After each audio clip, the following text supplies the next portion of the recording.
প্রতিপালক আল্লাহ তিনি তার বান্দা এবং রাসূলকে পৃথিবীতে দ্বীনি হক দিয়া, আমি পরে বুঝাবো, দ্বীনি হক দিয়া এই পৃথিবীতে পাঠাইছে।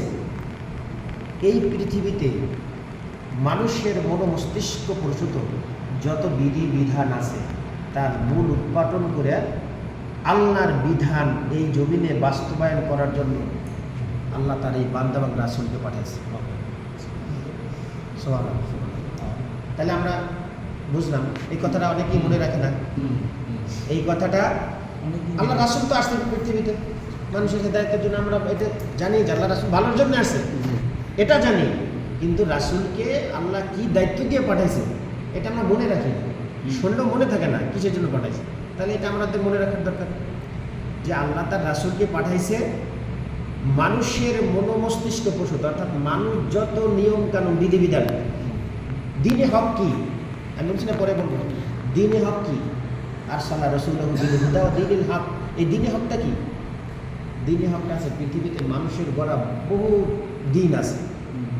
বহু দিন মানে জীবন ব্যবস্থা। দিনটা আরবি কথা, এর বাংলা কি? জীবন ব্যবস্থা, বিধিবিধান। তাহলে আল্লাহর কাছে গ্রহণযোগ্য, পছন্দনীয়, মনোনীত জীবন ব্যবস্থা, বিধিবিধান কোনটা? ইন্নাদ-দীনা ইনদাল্লাহিল ইসলাম।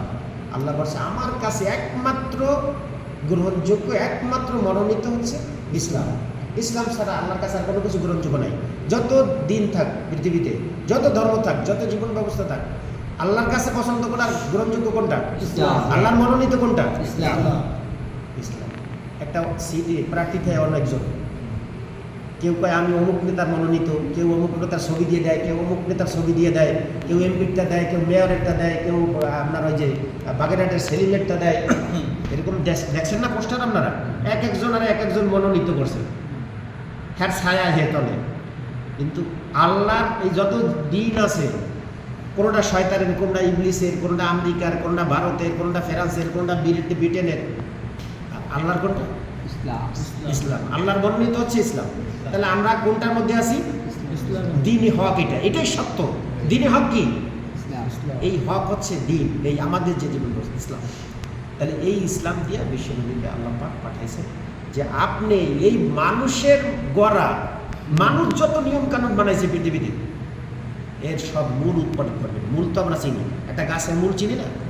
শিকড়ের বড় একটা মূল শিকড় আছে, ছোট ছোট শিকড়ের একেবারে নিচে গোড়ায় যে বড় একটা শিকড় থাকে লম্বা, আমরা ওইটারে বলি মূল, তাই না? মুরব্বীরা তো আমাদের চেয়ে ভালো বুঝেন, আপনারা তো এই কাজ করতে করতে অভ্যস্ত।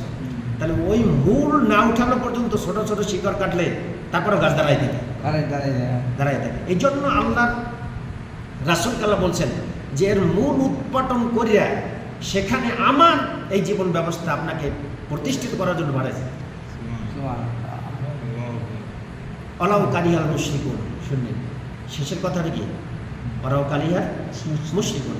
এতে মুশরিকদের শরীরে, ওই সময় তো সব মুশরিক ছিল, মানে আল্লাহর সাথে শরীক করে মূর্তি পূজা যারা করে তারা তো মুশরিক। আল্লাহ বলছেন মুশরিকদের শরীরে এতে যত জ্বালা যন্ত্রণা করুক না কেন, তার মানে কি এই দিন প্রতিষ্ঠিত করতে গেলে মুশরিকদের শরীরে জ্বালা যন্ত্রণা করে না?